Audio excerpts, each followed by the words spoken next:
Welcome back to Rust Belt Sports here. Been a Yeah. little bit since he's been in the chair next to me. Yeah, you know what? It's been a long off season, but luckily we're finally back. Yeah, it's start of the season. Preseason's 2 weeks underway. Yep. All you are probably fantasy drafting right now. Hmm. And to start off this episode, I just want to say one thing. We're going to give you the best details on who to draft and what position because we are the best Yeah. fantasy football players. You can see my Yes. win rate on the screen, and we are just overachievers, some of the best in the country, some may say. Yep. And We you are. want to follow our advice. We are fantasy gurus, Josh and you do want to Gordon put money on is what we're coming saying. back this year. He is. Draft him with the sixth pick in your draft, and you won't be disappointed. He is the number one wide receiver this year. Got That's my entire Instagram feed right now. I got two words for you. What's that? Adrian Peterson. Man is primed to make a Devon comeback season. Achan, Right now. who for RB1, his knees- AP. His knees, NASCAR tires, where they're gonna blow out. But is it just me, or is that like everyone's kind of like Instagram feed right now? It seems like every guy's the fantasy guru. You Yeah. need to listen to Walter Picks. You need to listen to this pick software and reasons why this is your number one pick. My other favorite one is, I think it's his name's Sal. He does like sports bets too. Oh, I know, Sal. Yeah, and he goes on there. He's like, I'm going to give you a step-by-step guide on what to do for your first running back. And it was pick like 2. Okay. And he's like, if none of these guys are within reach, this is the top pick. Who is the top pick? And it's like, you have the second pick. What do you mean who's the top pick? Like, Yeah. At that point, why are you drafting a running back at second pick? I think that's Yeah. kind of a dead giveaway. There's only one running back who deserves to be top like 10. Yes, it is. I mean, It's you Nick could Chubb. argue top 10. It is Nick Chubb. But I just laugh because every single guy right now seems to be a professional Yep. fantasy player. Yep. And you know what? Now that we're talking about fantasy, I do have a point to bring up. Yeah, what's that? You know, I think it's very important that everyone out there realizes that Christian McCaffrey will be a top 3 player taken off the board. However, Really? there is one Mind-boggling. glaring issue What's with that? drafting Christian McCaffrey What's that? this year. He is on the cover of Madden. Mm. Yeah. He is on the cover of Madden, and we all know what that means. Can I be honest? Okay. I don't think he's going to be RB1. I don't think he's going to be RB1 either. I think there's going to be a new RB1. I'm not saying he's going to have a bad I think there's season. been such a shakeup in the running back market just for where these star running backs are landing in perfect spots for all of them. Yeah. I mean, Josh Jacobs, perfect in Green Bay. Saquon, perfect for the Eagles. Derrick Henry, perfect for the Ravens. So it's just a matter of time between. I think it's just the simple math of it is Oh, yeah. that whenever you see this dead giveaway number 1 pick, Yeah. I would like to pull up the stats at some point and see how many times they actually were number 1 Yeah. after this. Yep. I'm not saying like necessarily it's, he's going to have this terrible season. He's going to have a good season. Oh, of and course there's no he is. argument on that. It's just the fact is he actually going to be the number 1? You know what? Just going off the curse itself, absolutely not.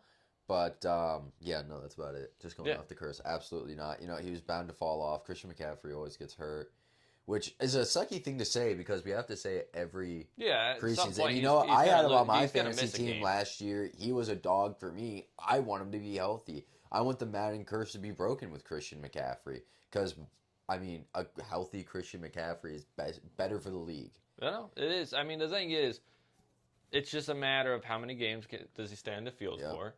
And Yep. honestly, how much can he produce with it? We know he Exactly. can. Yep. I mean, there's no arguments with that. It's just a fact of stay healthy and stay consistent. Absolutely. And to go with more of the fantasy side of things, I'm curious to see how this year plays out. Because it seemed like last year, the big issue obviously was running backs, right? Yeah. No one really could seem to have a consistent running back Nope. core. Besides Christian McCaffrey. So, is this year the year that people focus more trying to get the elite running backs? Or do you play it safe and get elite wide receivers and kind of put the running back like filler slot? You got to have one good one. You know, it's just tough because you have to think about, certain situations with these wide receivers. Like the Cowboys, they're missing 2 starters from their O-line. They're not going to have as good of an O-line. Dak's not going to have as much time. Yeah, but they got that great running back there now. Yeah, they got the great running back. So how is that going to affect CeeDee's development? Jahan Dotson going to the Eagles now. The Eagles, that just waters down the core. Yeah. So how is he going to be affected? Robert Hunt leaving the Dolphins, how is that going to affect Tyreek Hill? It's all big questions for all, I mean, absolutely top names. Yeah, no, I mean... So you could try to find somebody, you know... To replace. Yeah, to replace, like Amon-Ra St. Brown. Amon-Ra, I think, is a safe pick. I feel like he's the safest of the top picks in fantasy this year. What about Jamar, though? You know, Jamar's safe. Joe Burrow does this thing where he's hurt for a year, and then he has one of the best quarterback years. And he's in contract, so he's gonna want to prove himself. to play. So Jamar is gonna be a safe pick, but like Justin Jefferson, not a safe pick technically. No, I mean, especially you look at it now, you're talking Sam Darnold. Do you really take the chance? I know it's Justin Jefferson. Don't get me wrong, but we kind of saw what he was without Kirk Cousins last year a little bit, and not that it was bad. He still put up good numbers, but I think even now their quarterback room has gone down since last year. It has gone down since last year. I mean, you're talking really Sam Darnold, and was it Nate Mullins? Is their other option? No, they got the Pastronaut eventually, remember? No, he's gone. Well, they had him last year. Yeah, last year, yeah. But this year, Sam, JJ, and... I thought it was Nate Mullins, but maybe I'm wrong. I have no idea. But, you know, it's how long until they try to trade for someone? Well, yeah, and then, another thing, you're talking about wide receivers, right? Mm-hmm. Let's go to the Texans real quick. Oh, my gosh, Texans. So you got the Texans, who last year, if you picked up Tank Dell, you were feeling great. You were feeling because fantastic. Tank Dell was the surprise, right? He was a surprise wide receiver, and arguably he's part of the reason that I made so much success with fantasy last year, until he got hurt, unfortunately. Yeah. But the thing is, this year, you look at Tank Dell, you look at Nico Collins, now you add Diggs into the equation. Diggs is a big one because he's going to be a drama queen, let alone a big target. So that takes away more targets, but at the same time, could it open up one of those guys more because you got Diggs, competing against the corners? Mm-hmm. So it's a hard debate. I'm not really dead set on any of the wide receivers from the Texans. I know one of them's going to be the standout, but it's definitely not Diggs for me. I don't think Diggs is the standout guy. He's definitely not going to be the standout at all. But Nico, to me, seems like the presumed he's going to be the all-around number one guy. I'm going to say yes to that, but honestly, Tank Dell will probably take that over for me. Just because Nico,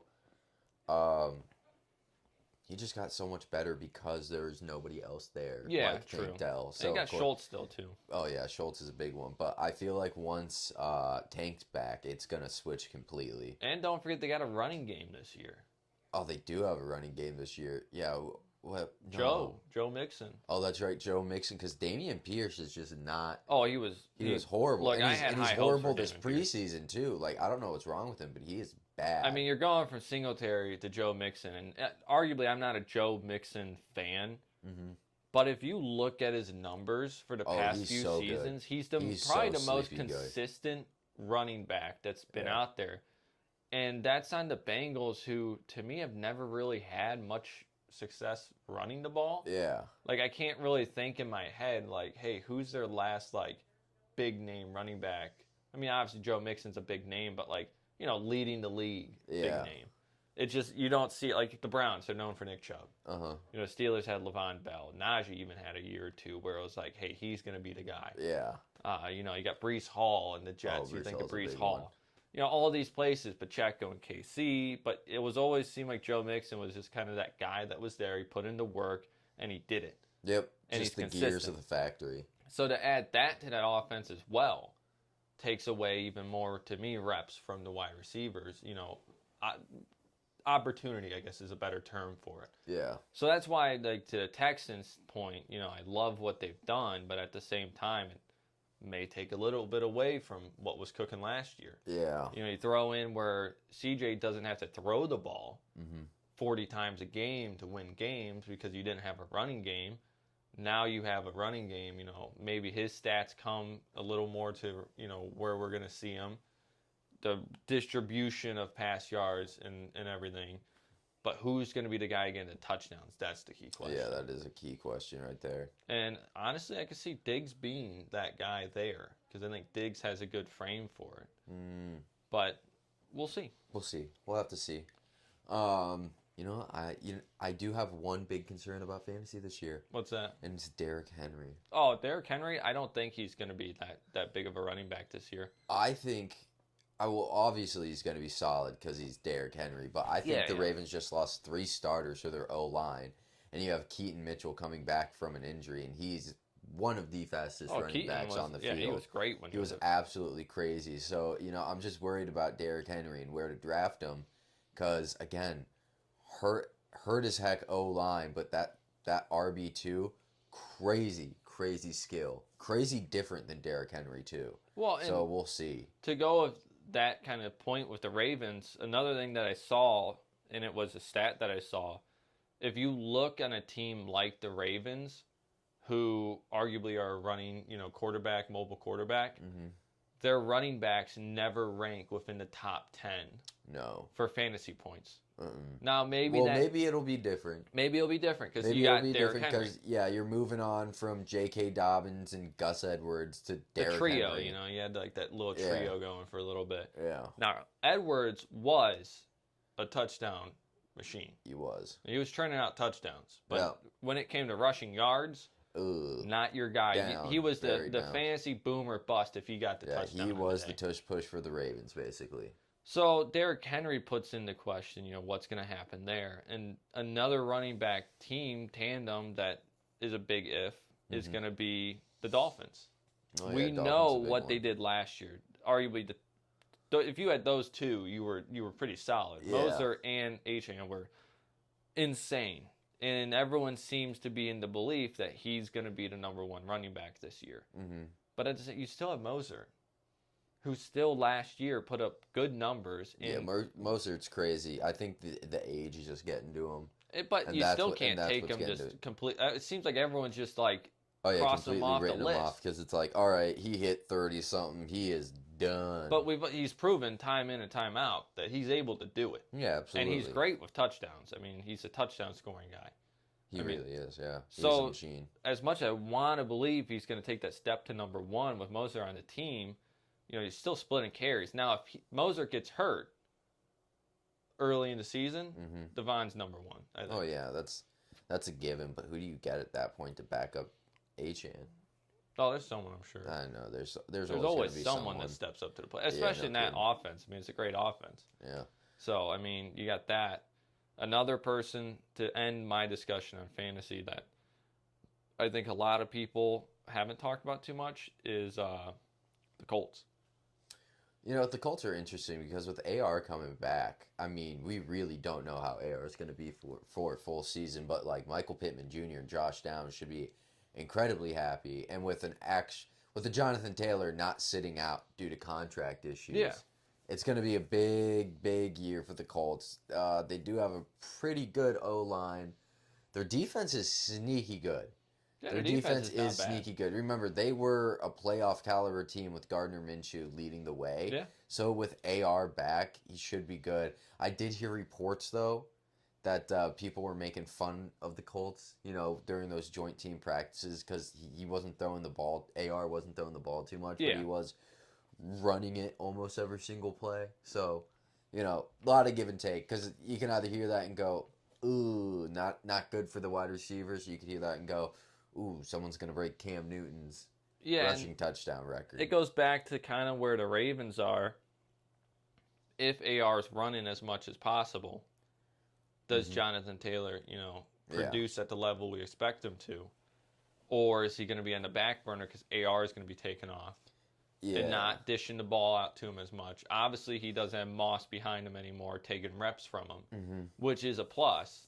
But we don't know how this offense is going to run with AR behind the helm. Yeah, no, not at all. So that's another question mark. And Jonathan Taylor, if he's having a breakout year, he's going to have a great year. Yeah, he's going to have an absolutely fantastic year. We know what he can do. So that's my last discussion point, really, on the fantasy. I mean, there's more you could go into with tight ends. What tight ends are going to stand out this year, which ones are going to regress a little bit. But I think those are the main ones because to me, last year, running backs were the biggest question mark in everything. Yeah, they really were, especially with how many injuries we were getting. You really just got to have depth on the fantasy roster this year. At every position, really, especially, we can't forget how important QB depth is. Oh, yeah. No. With how many injuries there were last year, with how many weird second and third stringers getting to be NFL stars and actually doing a great job. It's going to be an interesting season. It's going to be a very interesting season. Will we see the return to normal with stuff where it's like, hey, the big names are the guys that win the league, or are we going to see the standout player that someone drafted, in the 5th round? It's like, oh, that's the guy that won the league for us. Yeah. So I'll be curious to see. I mean, at the end of the day. Do you have any freshman stars and freshman busts? Who do you think is going to be a great rookie? Rookie-wise? Yeah. Man, I'm torn right now on the rookies. Rookie offensive is going to be tough. Let's talk about Caleb Williams. I've seen projections of Caleb Williams being a top 12 quarterback in the league for his first season. For a rightful reason. Obviously, he has the offense that can just absolutely excel around him. Yep. But if you look at last year with C.J. Stroud, right? Okay. Who set pretty much the record straight for what you would love to have out of your rookie QB. Haven't had something like that since Andrew Luck. Even he wasn't a top 10 quarterback with the best rookie season in almost history. Yeah. So to think that Caleb Williams is going to come out and be that guy. Who knows? Maybe Caleb Williams might come out and be the guy that A, breaks the Bears' curse of never having a 4,000-yard passer, and B, being a top 10 QB. If he does, great. I mean, the two kind of have to be simultaneous to actually happen. And, you can't take it away from him for how stacked it is. But like you said, C.J. Stroud came out there and did. But can you name 10 quarterbacks he's going to be better than? Who, C.J. Stroud? Like I'm saying, where does he fall on that list? Because to me, there's so many better quarterbacks out there. No, I'm talking Caleb Williams. Okay. To me, all the quarterbacks in the league right now, how do you get him into the top 10? What quarterback takes the step back, Well, I think there are some in the top 10 that maybe you got to switch around, and that's how. Because you're also getting Aaron Rodgers back, I was about to say, if Aaron Rodgers is in your top 10 quarterbacks from last year, and he didn't play he played fucking 3 snaps the entire season, you need to redo your list. It was something. I don't even think it was 2. It might have been 1. Something. But if he doesn't play this season and he's in your top 10, that's got to go. Right? And I don't think he's arguing. If you have him, he can return to that form. Yeah, but who else was hurt last year that I just think you look at Burrow. Like Joe Burrow, if he was in your top 10 last year, but he missed more than half the season, again, that's how Caleb Williams gets in the top 10 list. It's if someone gets hurt. Yeah. And I think that's a fair case, but we're banking on people getting hurt, and that's horrible. But then again, if you're going to take Caleb Williams over a completely healthy Joe Burrow with an even beefier O-line, you're absolutely crazy. Because at the end of the day, it's still a Bears QB.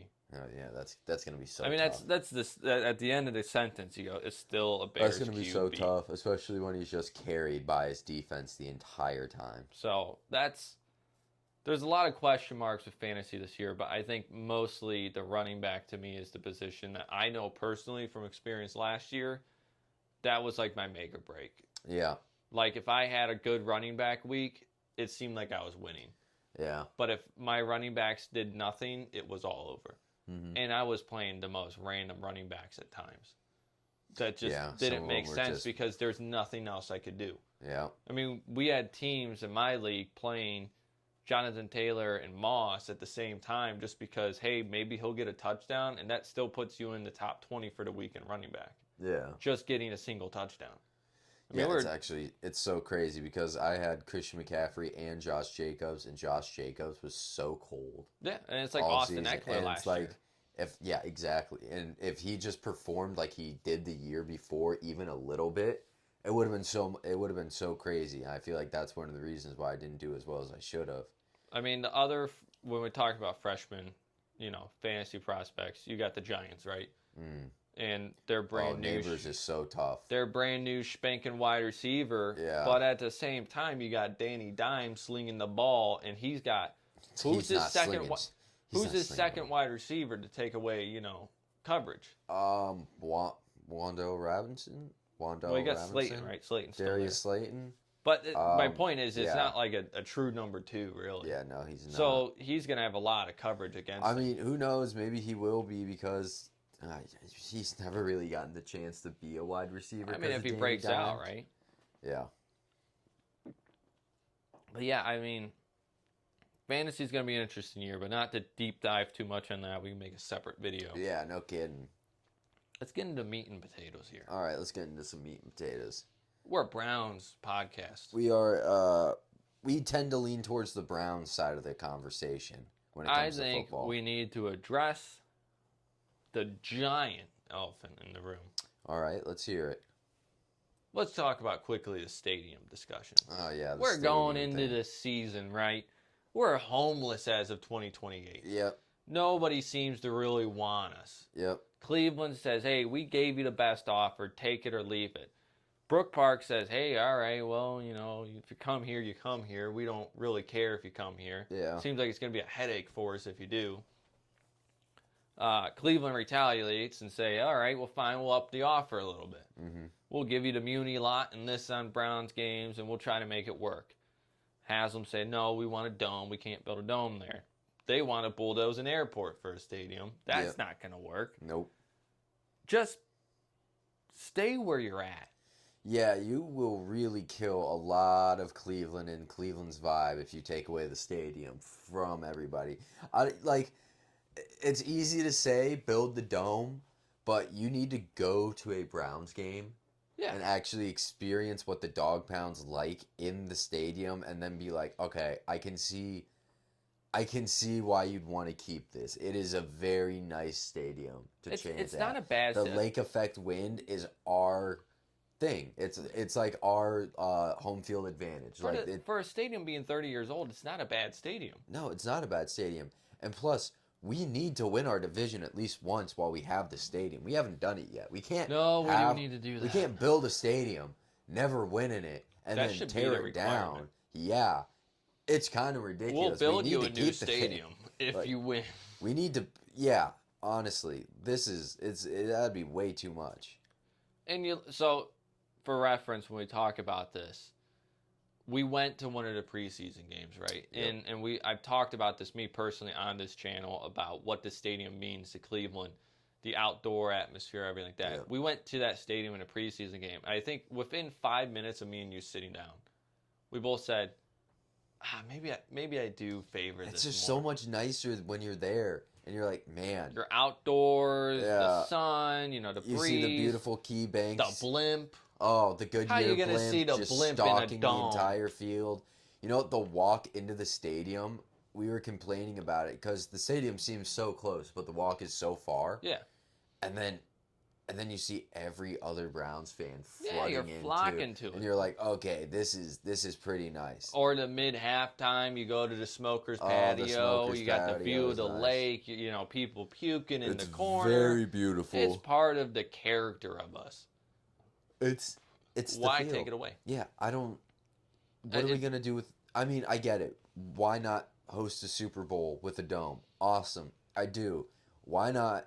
Why not just improve what we already have? Again, it's the Browns atmosphere you want. There's just something about it when you're outside with the dog pound. You're like, oh yeah, no, the bite in the air is perfect. Look, Buffalo, and I don't like to say that Buffalo did something right. Because they did something Lake right Erie by building their okay? town in a horrible spot, so they get snow like a. But they chose to keep it. Yep. And they said this is part of the team we are. We don't care about the Super Bowl. We care about the fan experience. Yep. If you're a Cleveland fan, I feel like, and you say, you know what, I'm tired of the cold. I want that dome. I want to go to a Browns game in December and not be cold. Are you really a Browns fan? Yeah, hike up your skirt and put on an extra pair of socks. The dogs chant in the cold. I just don't understand. Like, that's what we have been known for with just the outdoor experience, the cold, hard We're in the Rust Belt. AFC North. We are in the AFC North. We play hard-nosed football in tough conditions. We cannot be the only team in the AFC North with a dome.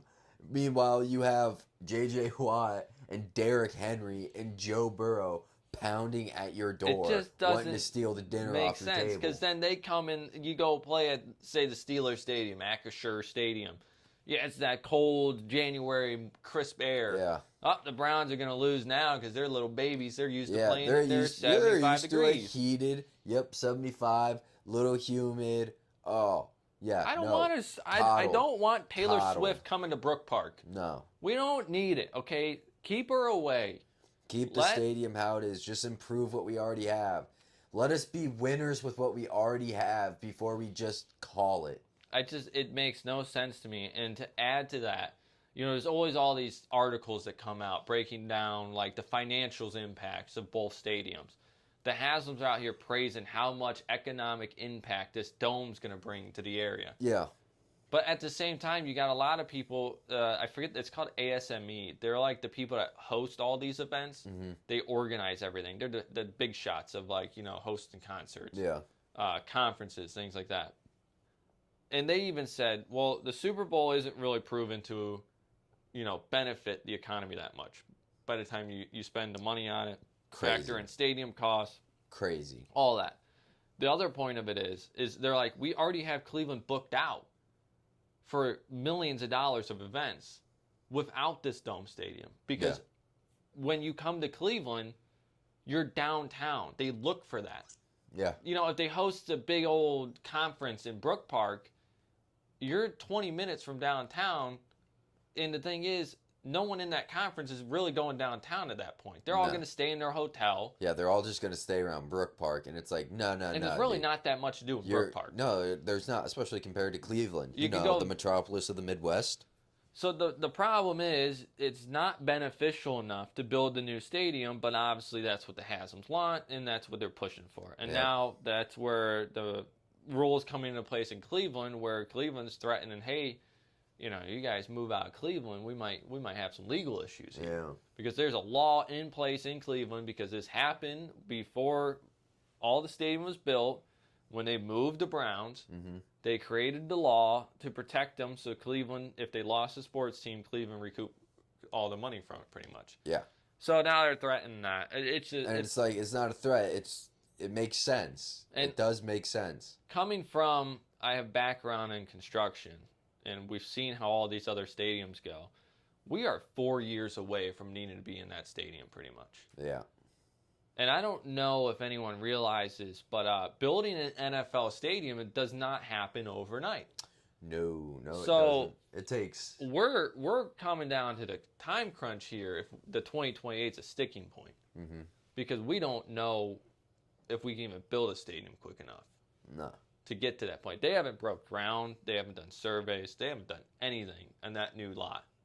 So, like, if you plan on sticking around there, well, I don't think you're going to stay there because you're going to have to go somewhere. Because I think the city of Cleveland say, well, you know what? If you're building a new stadium, 2028 hits, get the hell out of here. Yeah. And go play somewhere else for a year and see how you like it. So, to me, as a Clevelander who has gone to many Browns games and the experience of going to a Browns game, walking back after you win, feeling high, walking to the Jack Casino, getting ready to waste more money after you already spent $40 on $14 beers. Oh, it's a good one. It's a good feeling. And then when you lose and you're a little tipsy, and then you go put more money on the table at the Jack, it's just like a tradition. You just seem to always find your way there. Yeah. You know, that's, as a Cleveland fan, I think that's, you know, it is a little bit of a it. tradition, and it does make you feel good. It makes you feel like you're a part of the community, having hundreds of people walk to the casino with you, and it's walk to that same ATM and get out that same $100, and then leave at the exact 10-minute later mark. Yeah, it's a line. You watch a Browns game, everyone shuffles out, the families go to their cars, they go home. Yep. And then the true Clevelanders walk their happy selves, win or loss, to the casino, and we put our money where our mouth is, and we walk out with less money in our pocket. Yep, we go have a stiff one, we go and enjoy the roulette table, and we talk about the day of the Browns. And everyone there is wearing the uniform. Yep, everyone there has the coolest brown shit you've ever seen. And everyone's the friendliest people until they lose the money, and then they're all just more sad than we started. And then they look at the Browns gear and they're like, fuck, we lost today. and I It's lost been a all my tough money. day. It's been a tough Can't day. feed the kids later Can't now. feed the kids. But there's always next Sunday Yeah, when they there's make always it next back to that Sunday. casino and they win it big on a Browns win. Yep, they know they get paid that Thursday, so They know what's happening. they know it's going to Look, be a it good even time. happens on Thursday night games. I went to the Halloween Cincinnati game. That game ends at 11:30 at night. You know what everyone's doing? There's the Browns shuffle Oh, yeah. to that casino. Yep. And then when you're done there, you go over to Tower City, you hop onto the RTA, and you take it back to your car. Perfect amount of time where those beers you spent all your money on. You're so much money on the beers. You're good to go. You go on home and you go, that was a fun time. Yeah. Glad we're still in Cleveland. Absolutely. I don't want to go from Brook Park and hop in my car in their brand new $2.4 billion and go, hell no, we won't go. Well, time to drive home. This was a fun 10-minute stadium exit. Yeah, no kidding. So that's where I'm at with the stadium. Yeah, and I no. think there's going to be more coming out, but I'm sounds like they need a decision at the end of the year. Yeah, I'm not for the stadium or the new dome at all. Again, Yeah, no, preserve Cleveland. I started becoming We need for to be it. cool. We need to try harder to be cool, and this Look, is part of it. We can't really win, so like at least give us a cool outdoor stadium experience. Yeah, no kidding. Like at least we can blame it on the lake Yeah. effect win when that kick didn't go through, and that's the reason we're not in the playoffs. You Yeah. get what I'm saying? Yep. You know, it gives us another excuse to say why we Yeah. suck sometimes. It gives us a bonding experience to be like, we love football so much, we're willing to stay in shitty weather to see it. And to anyone who has a dome or retractable roof stadium, Yep. I hope That's you give fine. me dome. no knocking you unless you're a Colts fan. Yeah, to the But, Colts, like, Lucas Oil. The thing is, Ugh. that's what you guys were built for. Understandable. You can't Yeah. handle it. It's fine. Understandable, you guys just can't handle the wind. Yeah, it's fine. It's no that's biggie, you. you know. Be proud of you, but You we're know. proud of what we're known Yep, for. you know what? And if there are any Colts fans out there that are feeling bad, just remember what Tom Brady said at his roast. Colts are just horses who don't fuck. So why don't you take your opinion somewhere else? I think that's a great way to sum this up. Yeah, I think that's a great way to sum it up. And into the next segment. Oh, yeah, absolutely. Now that those stadiums out of the way, Mm-hmm. how about that team that hasn't won in that stadium, the Oh, division, since Browns. that stadium was built? Brownies are looking good. Famous Jameis, just cooking up Oh. skill in the backfield. Deshaun Watson. In the backfield, I thought you meant in the pregame warm-up speeches. Oh my gosh, He's the back. speech is electric. Imagine having Vrabel and Jameis Winston in the same huddle trying to hype you up. And the Oh thing my is, God. they're preseason games. Not like it's regular season he's doing this. He's already cooking in the preseason. he's rolling. He knows this is his time. How about the quarterback battle of Huntley and DTR, right? Very interesting because we were at that preseason game versus the oh my goodness. Green Bay. Green Bay. Cheeseheads. Yeah, cheeseheads. Ugh. And Huntley just looked awesome the entire time. DTR looked slow at first, but eventually picked up and got us the only tutty of the day for the Browns. Yeah. So it's like, you got to respect getting us the tutty, but also half of your game's horrible. Look, I think to me, DTR is the option to keep. Bless you. Thank you. Oh my gosh. DTR is, the guy we drafted. I think he is younger. He's under contract for longer. And I think you just stick with him. He already knows the system just as well as anyone else on that team. I think you keep DTR. Huntley gets cut. Obviously, famous Jameis isn't going anywhere unless it's midseason and there's a lot of QB injuries, and the Browns may capitalize on the draft capital. Yeah. Because he's not coming back next year. No. I mean, highly unlikely unless something major happens with Deshaun where it's like finally they just say, we're done with this. Yeah, cutting the cord. Famous, you're our guy. Let's see what that LASIK can do for you. Oh. But I'm saying, I don't know. obviously that's where we're at. I've heard rumors that DTR is being shopped around because of how he's looked in the preseason. Yeah. I just think it's a mistake. I don't know if it's a mistake. I think this past season proved you need QB depth. I know Deshaun's just being a superstar about how he's feeling, and there's always just something around how he is. So at this point, the word injury prone just comes around with his name. Famous Jameis, I have faith that he'll be able to step in and fill in and be a QB1. Yeah. But for some reason, I have a weird feeling that he's going to be injury prone this year. At that point, I think I'd just rather have Huntley than DTR. I mean, yeah, contractually, future-wise, DTR makes more sense, but honestly, I think Huntley's just the better QB. I think we need to bite the bullet. Did you watch last week's preseason game, though?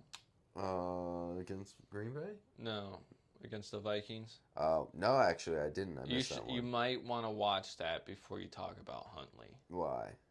It was bad. Okay. Like, really bad. His highlight play is him throwing an interception, and then the only highlight of it is his helmet fell off. He picked up his helmet, put it back on, and tackled a guy to stop him from getting a pick six.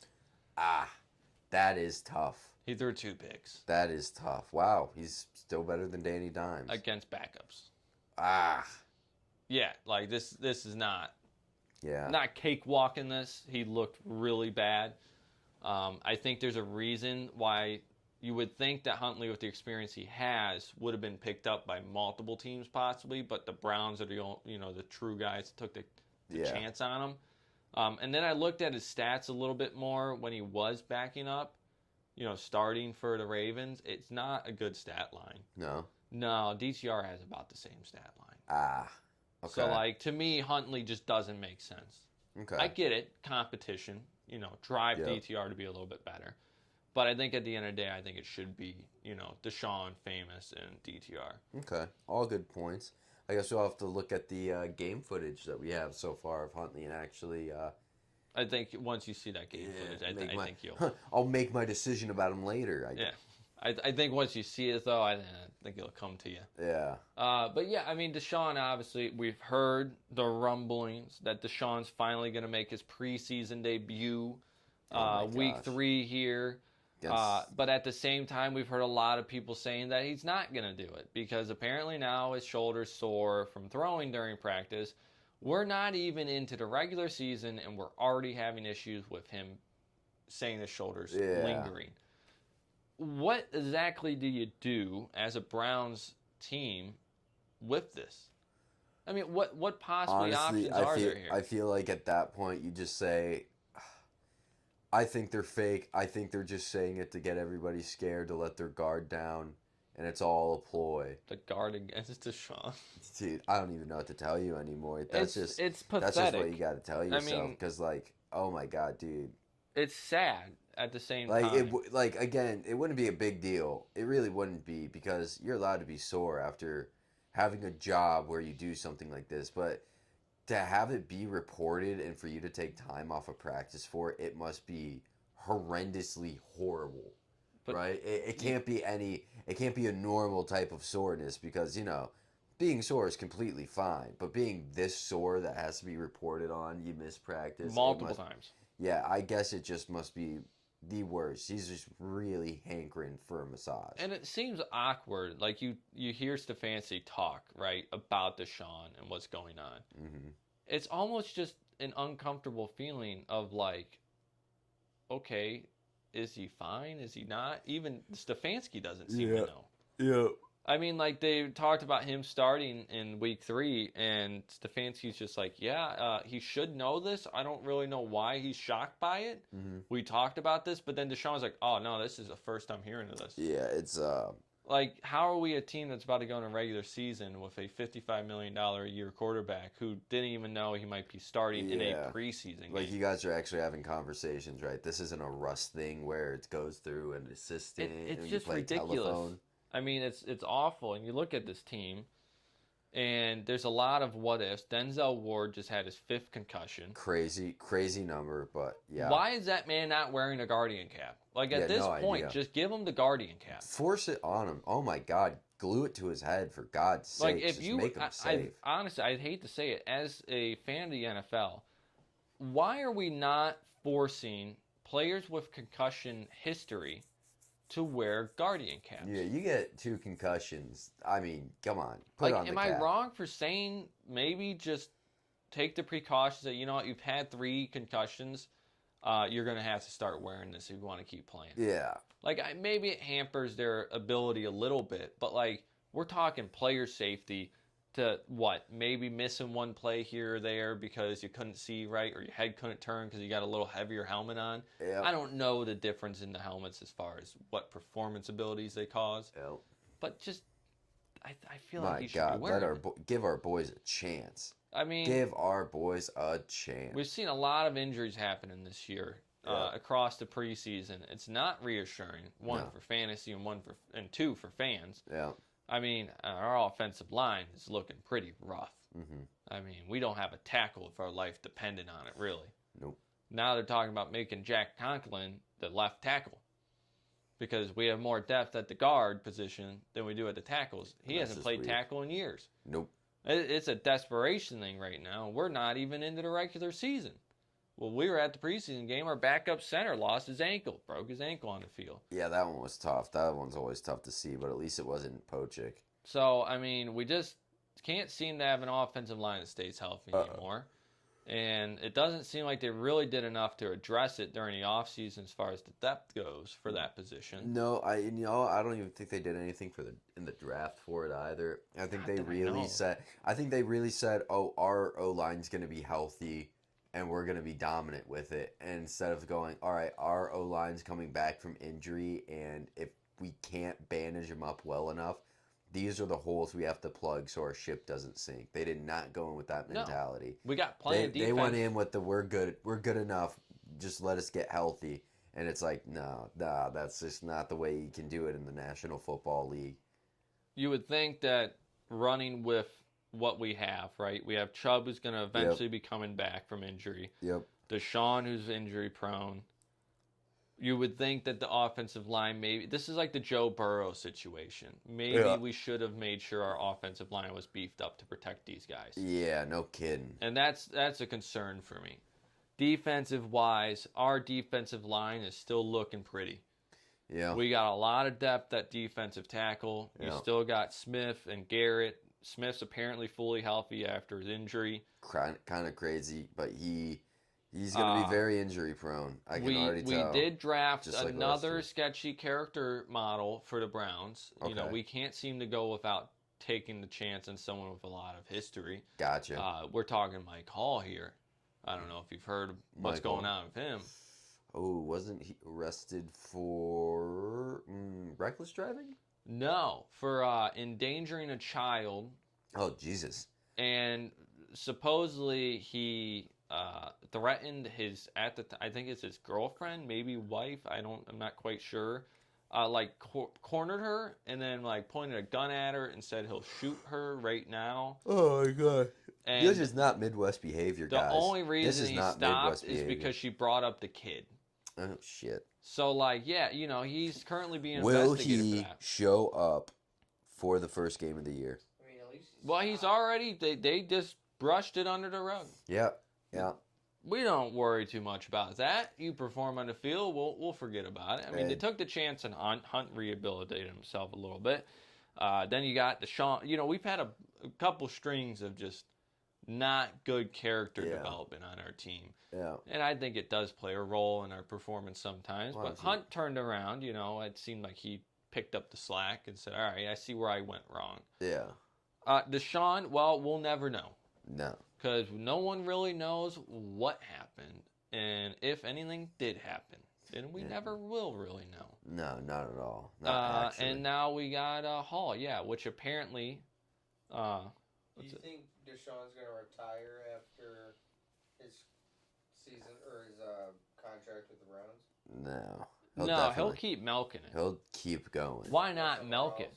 Yeah, he'll definitely go somewhere else. Someone will pay him $4 million a year to sit on the bench because he might have the possibility to bring back one season of that. Yep. Have a Joe Flacco season. Yeah, if you have look at Joe Flacco. He kind of makes that comeback. Now he's getting paid pretty well to be a backup QB. Yep. I mean, all Deshaun needs to do is he'll probably come alive the last year to contract for the Browns, and the Browns say, look, we gave you enough chance. We're not taking the game. No. He moves on. He may go have a good season somewhere. That's kind of how the Browns usually do it anyways. Honestly, yeah. If the Saints don't pull it together, I could see them hey, look, they got a bad contract in Derek Carr. We got a bad contract in Deshaun. The Saints love spending money, so do we. Maybe we just swap it. I'd rather have Deshaun than Derek. At least Derek's a better character. Derek's actually a solid QB when you look at the stats. And he plays.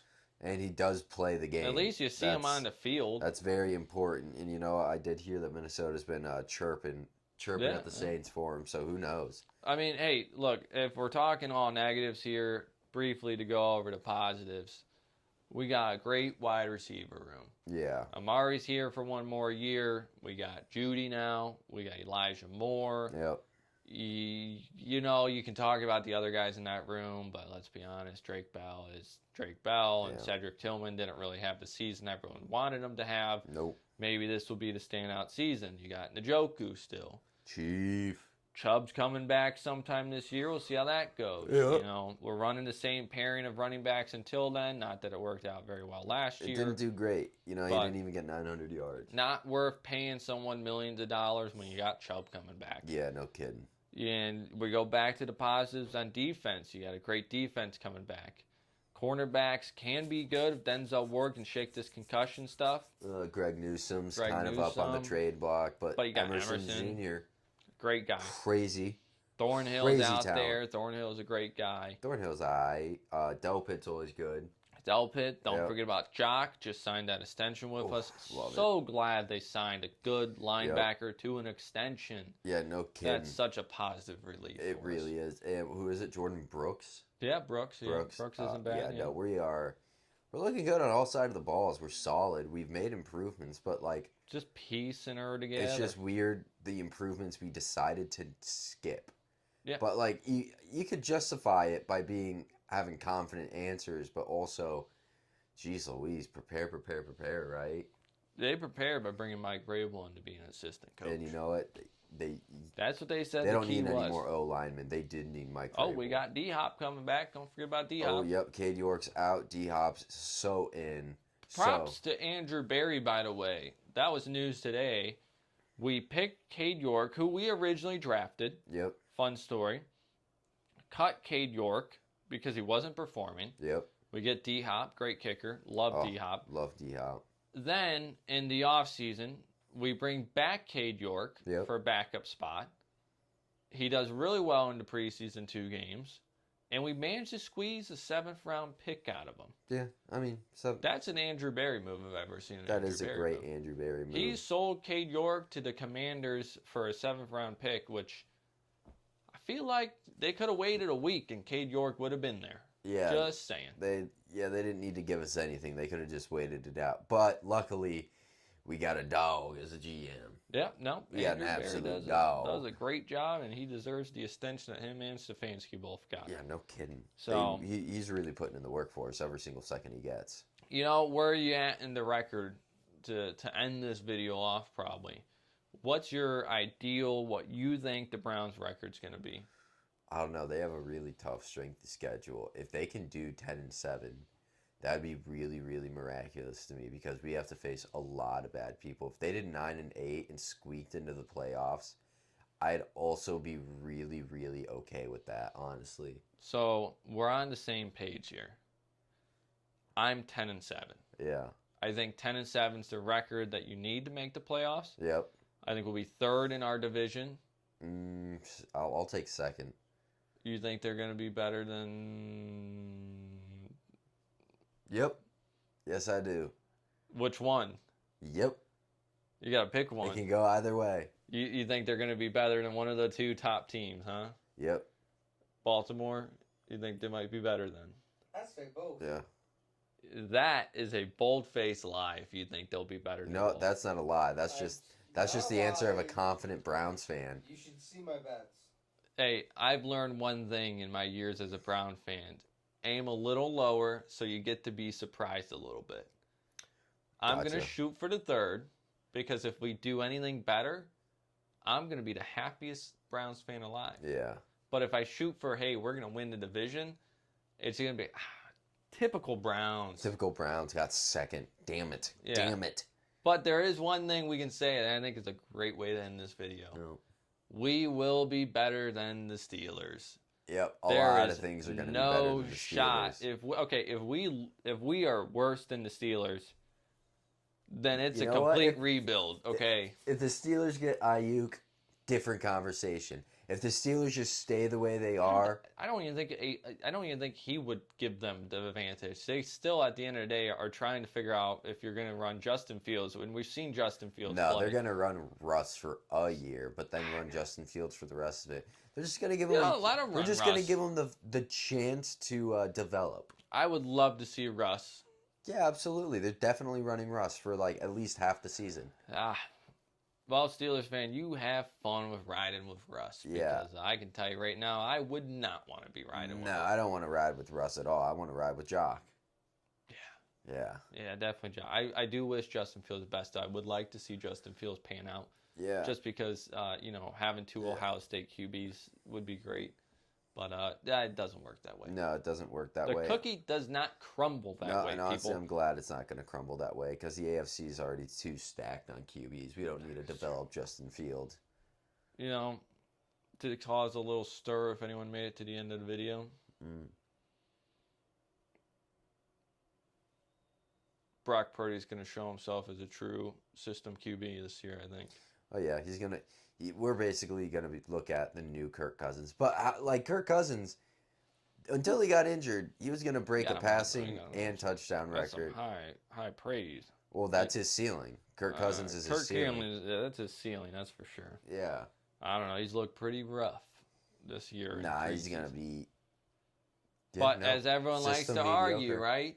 Yeah. He's playing with third-string wide receivers. Debo's not out there. Christian's not out there. No, you're looking at Jared Goff. Dude, Jared Goff's not bad at all. Jared Goff's not bad at all. You tell me that Deshaun's going to perform like Jared Goff, I'm having myself a good season. Yeah, you got me there, I guess. Come on, you're a Jared Goff fan. I know, I am a Jared Goff fan. So don't be fan. downplaying. If you're telling me right now, if we got Jared Goff performance out of Deshaun, then I would agree with the statement that we would be number one in the division. I would be pretty happy with that, actually. I don't even think there'd be an argument if Deshaun performed like Jared Goff. I think we could easily take away the division with our defense. Yeah, absolutely. There's no question in my mind about it. But I hate to end it there, but we're not going to have a Jared Goff performance. No, we're not. Well, you know what? Yeah, we will. Because we deserve it, and we have the pieces in place. Yeah. So let's be hopeful Browns fans. Hopeful Browns fans for Remember Halloween. this video at the end of the season, and then you can all point and laugh when we were hopeful. Absolutely. Thanks for watching. You stay classy, Rust Heads.